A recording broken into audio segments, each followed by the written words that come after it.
Olá! Estamos iniciando mais uma aula do nosso curso sobre a Carta aos Hebreus. Na semana passada, vimos que o autor de Hebreus usa o Salmo 95 para descrever crentes que são infiéis. Por mais triste, estranho e reprovável que seja, isso é possível, como vimos na última aula. Mas agora, o mesmo salmo será utilizado para mostrar como crentes devem proceder com fidelidade. Chegamos ao capítulo 4. O texto que será analisado é Hebreus 4, de 1 a 13. Esta passagem, que pode ser dividida em três partes, primeiro mostra que a fidelidade leva a desfrutar do descanso de Deus, versículos de 1 a 5. A segunda parte, que fala da descrença de Israel, nos revela o descanso de sábado de Deus, versículos de 6 a 11. E a terceira parte nos apresenta a palavra viva de Deus, versículos de 12 a 13. E como de costume, vamos fazer a leitura do texto que será estudado e depois serão destacadas palavras ou expressões dos versículos para que nós possamos entender a mensagem e, no final, algumas pequenas e breves reflexões sobre o que foi dito com a intenção de aplicar ao nosso presente, ao nosso hoje, a mensagem que nós aprendemos. Vamos então, Hebreus capítulo 4, versículos de 1 a 13. Temamos, portanto, que, sendo-nos deixada a promessa de entrar no descanso de Deus, suceda parecer que algum de vós tenha falhado. Porque também a nós foram anunciadas as boas novas, como se deu com eles. Mas a palavra que ouviram não lhes aproveitou, visto não ter sido acompanhada pela fé naqueles que a ouviram. Nós, porém, que cremos, entramos no descanso, conforme Deus tem dito: assim jurei na minha ira, não entrarão no meu descanso, embora certamente as obras estivessem concluídas desde a fundação do mundo. Porque em certo lugar assim disse no tocante ao sétimo dia: e descansou Deus no sétimo dia de todas as obras que fizera. E novamente no mesmo lugar: não entrarão no meu descanso. Visto, portanto, que resta entrarem alguns nele, e que por causa da desobediência não entraram aqueles aos quais anteriormente foram anunciadas as boas novas, de novo determina certo dia, hoje, falando por Davi muito tempo depois, segundo antes fora declarado: hoje, se ouvirdes a sua voz, não endureçais os vossos corações. Ora, se Josué lhes houvesse dado descanso, não falaria posteriormente a respeito de outro dia. Portanto, resta um repouso para o povo de Deus. Porque aquele que entrou no descanso de Deus, também ele mesmo descansou de suas obras, como Deus das suas. Esforcemo-nos, pois, por entrar naquele descanso, a fim de que ninguém caia, segundo o mesmo exemplo de desobediência. Porque a palavra de Deus é viva e eficaz, e mais cortante do que qualquer espada de dois gumes, e penetra até ao ponto de dividir alma e espírito, juntas e medulas, e apta para discernir os pensamentos e propósitos do coração. E não há criatura que não seja manifesta na sua presença. Pelo contrário, todas as coisas estão descobertas e patentes aos olhos daquele a quem temos de prestar contas. Feita a leitura, vamos à primeira parte. A promessa do descanso permanece. Versículos de 1 a 5.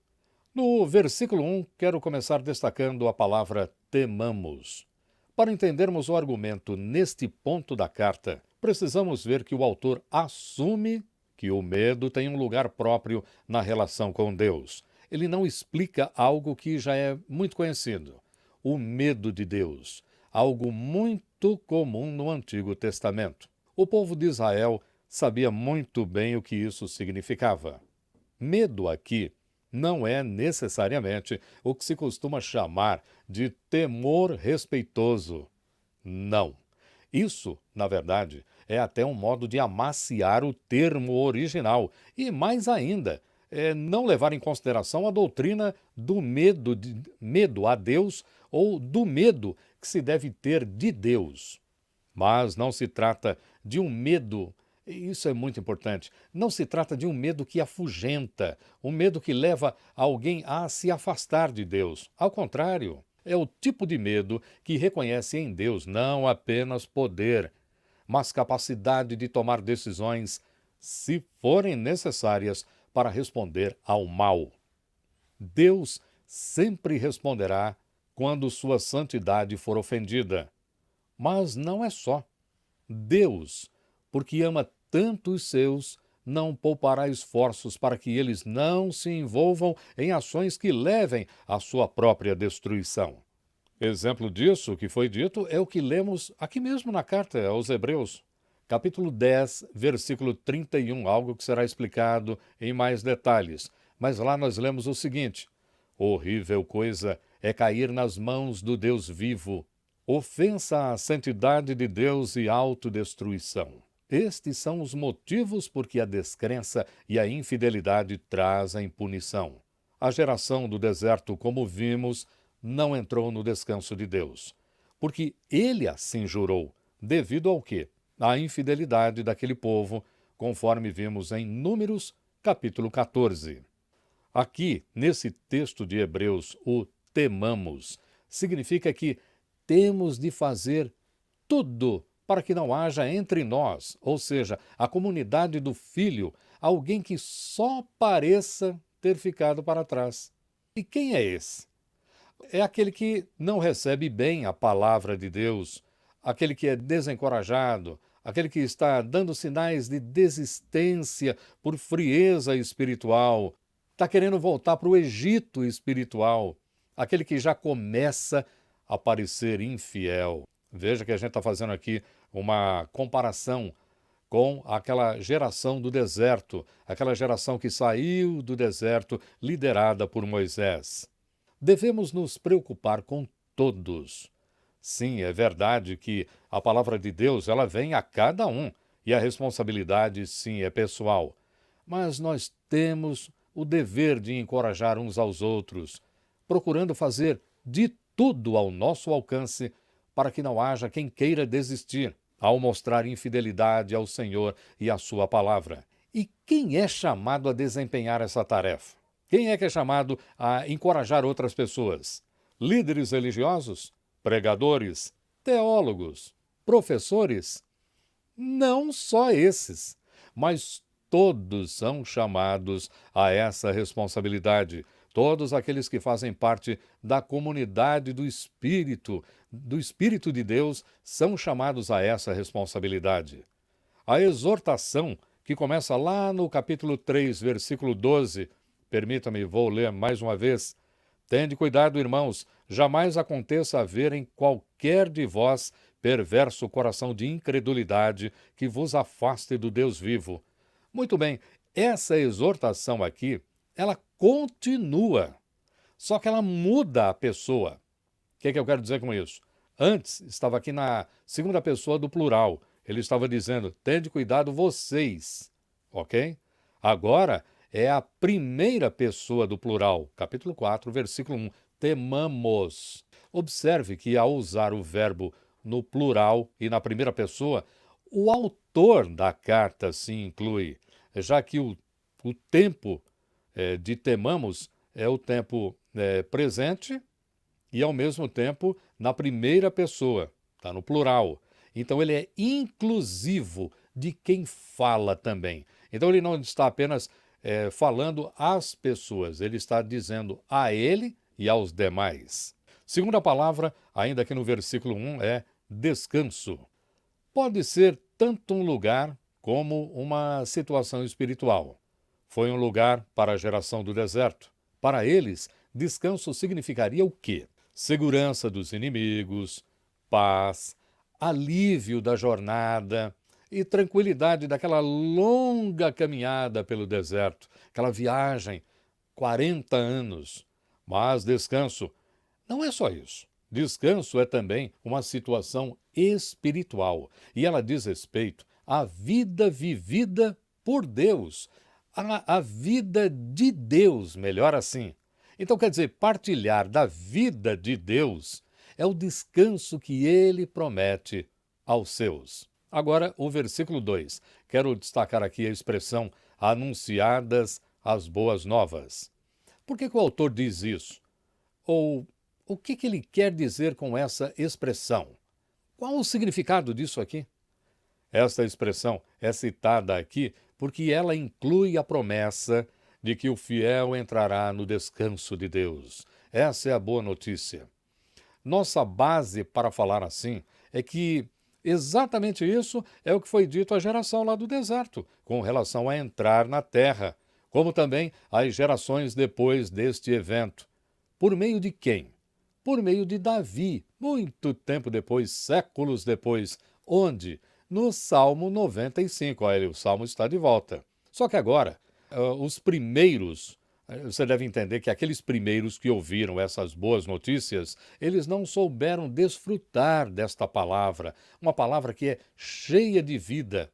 Para eles, a palavra foi sem proveito, porque eles não receberam, como diz o texto, com fé, com confiança. Eles não acreditaram naquilo. Ouviram, mas não obedeceram.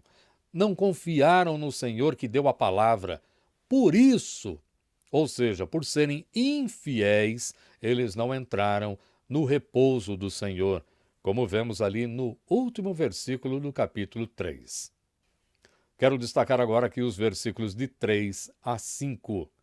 Logo no versículo 3, está dito que entramos no descanso. Veja, ainda que esteja no tempo presente, veja bem, entramos. Toda esta ação de entrar no descanso de Deus é, de fato, um processo. Então, devemos entender este entramos no descanso como estamos entrando no descanso. Eu só quero dizer para você que no original está entramos, mas com esse sentido, com esse significado. Por quê?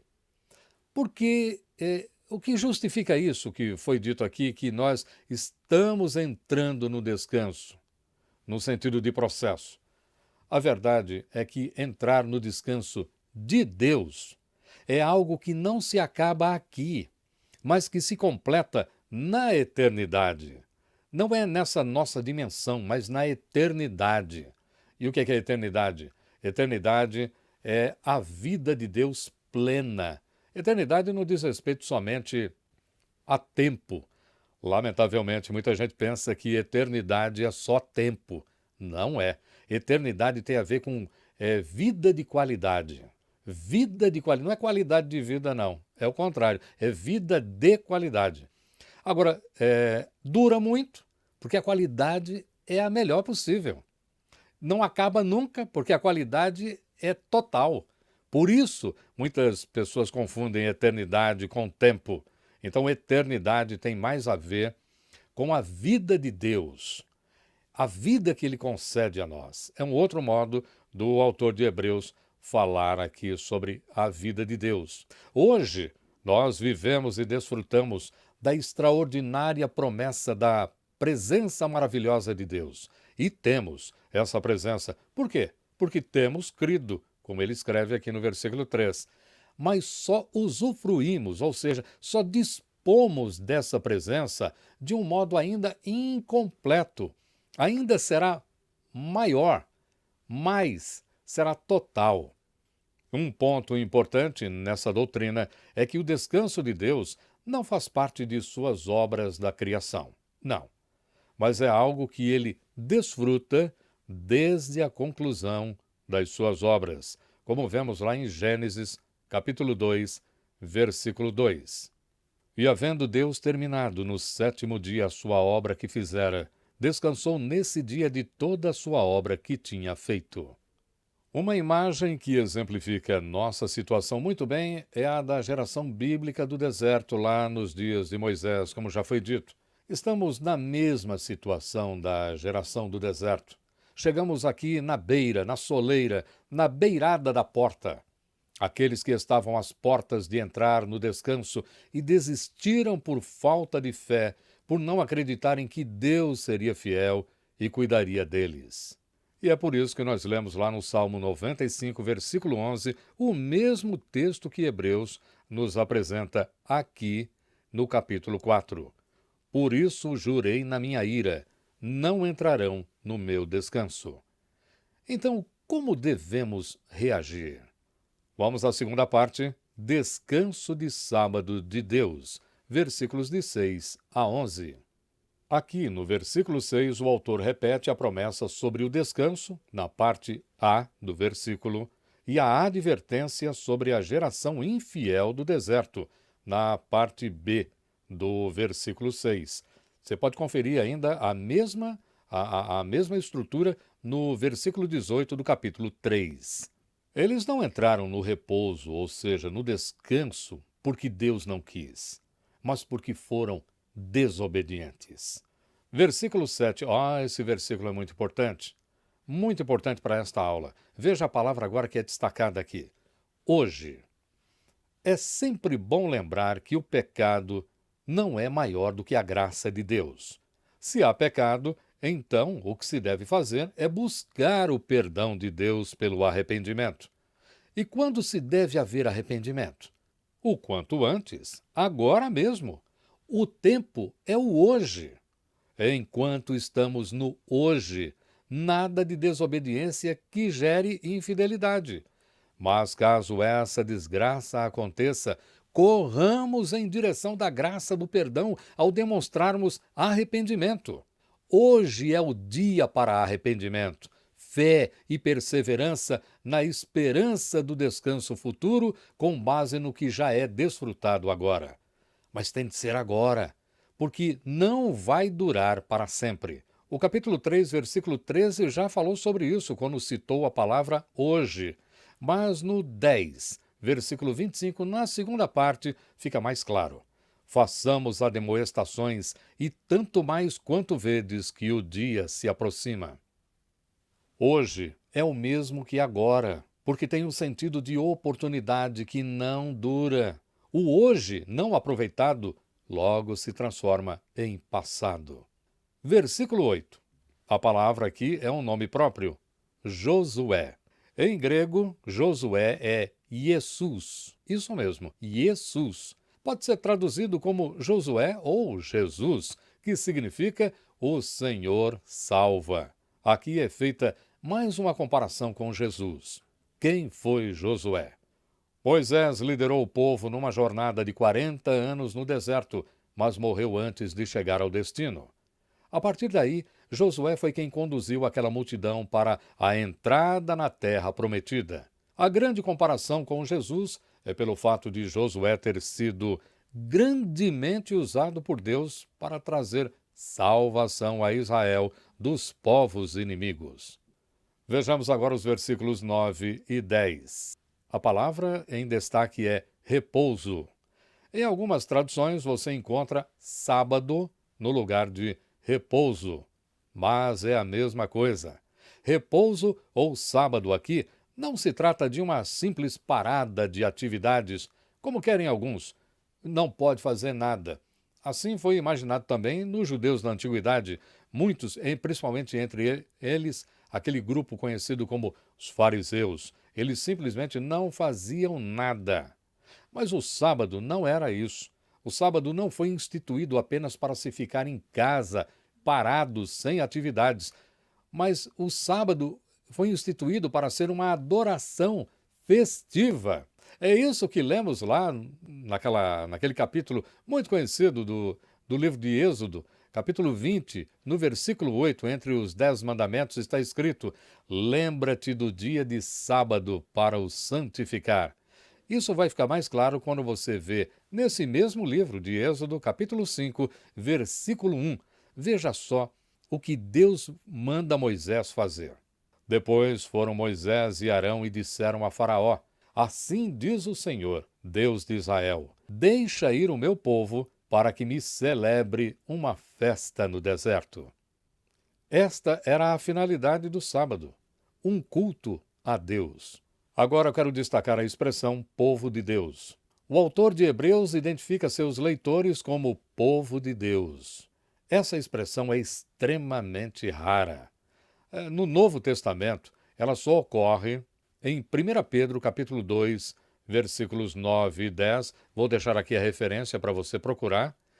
E aqui, nesse texto de Hebreus, e também em Hebreus, capítulo 11, versículo 25. O autor ele não faz distinção entre o povo do passado e o do presente, o que significa que o povo do passado não foi substituído pelo do presente. O povo de Deus é um só. É importante termos em mente que o povo de Deus tem recebido uma promessa que oferece, não mais uma possessão material, uma terra, sabe, essas coisas, como eles receberam lá no passado. Hoje em dia, o que o povo de Deus recebe é participação na vida de Deus. Após Jesus Cristo, é isso que se recebe. É bem melhor do que uma terra.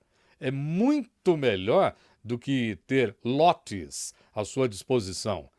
Participar na vida de Deus. Esta é a promessa em Cristo Jesus. O repouso, é bom lembrar, não é nosso, mas é de Deus. E como já sabemos, o objetivo da existência humana é o quê? Compartilhar, no sentido de participar da glória de Deus, como nós vimos lá no capítulo 2, versículo 10, onde foi dito que o filho quer conduzir muitos filhos à glória. Isso significa compartilhar da própria presença de Deus. Vamos agora ao versículo 11. Qual deve ser a atitude do crente em relação a querer a presença de Deus em sua vida? Tem de ser de ávido engajamento, ou seja, que deseja ardentemente se envolver, que está ansioso, que tem essa como sua maior ambição, que se sente completamente esfomeado. É isso mesmo, esse esforcemo-nos, esse verbo aqui no original, a palavra aqui no original, tem esse sentido mesmo aqui presente de esfomeado. Isso significa ser seriamente comprometido. A ideia aqui é da urgência exigida pela chamada de Deus enquanto estamos no dia chamado hoje. Trata-se de uma jornada, de uma caminhada, mas não a um lugar, e sim a uma completa dedicação de princípios, de caráter e dedicação espiritual. Mas eu não posso deixar de dizer nesse ponto algo muito importante. Participar do descanso de Deus é parte da sua graça e não da nossa conquista. Por isso, buscar com diligência não é que eu tenho de fazer alguma coisa, alguma obra especial, eu tenho de convencer Deus, eu tenho que fazer com que Deus olhe para mim e diga, ele é demais, venha então aqui para o meu descanso. Nada disso. Esforçar aqui significa ouvir, confiar, obedecer ao que já foi dado por meio de Jesus Cristo. É isso que significa. E para que devemos buscar com tanta dedicação estar vivendo a vida de Deus? Ora, para que não sigamos o modelo da desobediência, porque, afinal de contas, a desobediência a Deus não pode ser o nosso modo de vida. E agora a terceira e última parte, a palavra viva de Deus, versículos 12 e 13. Estes dois versículos compõem uma das passagens mais conhecidas em Hebreus. Palavra de Deus. A palavra dita aqui se refere ao Antigo Testamento. Para o autor de Hebreus, o Antigo Testamento continua a ser não só a fonte de seus argumentos, mas também a palavra de Deus, viva e poderosa. Não adianta, e esse é o motivo porque ele colocou. Por que ele está falando da palavra de Deus aqui? É porque alguém pode dizer, mas ele está sendo pesado, o pregador está sendo duro demais. Nem adianta. Não se trata dele, não é ele quem está falando, mas é a palavra de Deus quem está falando. Ela, aquela que penetra. E por ser viva e eficaz, em algumas traduções está viva e ativa, o autor quer dizer que ela não somente é atual, mas também tem assombroso poder, sabe de quê? De julgamento. O que significa isso? Significa que esta palavra ela pode trazer tanto vida como morte. A imagem a seguir de uma espada não muito longa, mas que é extremamente afiada. Uma espada de 2 gumes, aquela que traz a imagem de duplo julgamento, ou seja, obedecer a Deus é palavra santa. Desobedecer a Deus traz palavra de julgamento para alguém. Outra expressão é penetra até a divisão. O texto não está dizendo o que a palavra é, mas o que ela faz. O exterior de uma pessoa pode até mascarar o seu interior e ser um mistério para outras pessoas, mas não para Deus. Sua palavra vai fundo na vida humana e ela divide essa parte material da parte espiritual e tudo fica nu ao exame de Deus. Tentar fugir de Deus é inútil, mas há quem tente fugir de Deus. E uma dessas tentativas muito usadas é o endurecimento do coração. Ou seja, fazer de conta que pode desobedecer a Deus e pensar que não vai acontecer nada. Deus continua a observar os corações e sua palavra julga por um critério completamente diferente do nosso. Quando nós fazemos julgamentos, nós procuramos evidências, procuramos provas, e às vezes, quando nós não encontramos nenhum e nem outro, alguém pode até se safar, pode até sair ileso. Mas o critério de Deus não tem a ver com aparências. Ele julga pela verdade, e da verdade ninguém escapa. Veja, Romanos capítulo 2, versículo 2. Bem sabemos que o juízo de Deus é segundo a verdade contra os que praticam tais coisas. Todos os seres humanos estão indefesos diante da assombrosa realidade de que não podem se ocultar de Deus. Já no Antigo Testamento, no Salmo 139, versículos 7, 11 e 12, nós vemos esta verdade. Para onde me ausentarei do teu espírito? Para onde fugirei da tua face? Se eu digo, as trevas com efeito me encobrirão, e a luz ao redor de mim se fará noite, até as próprias trevas não te serão escuras, as trevas e a luz são a mesma coisa. Todos estamos nus diante de Deus. Por isso, é impossível evitar que sejamos examinados por Ele.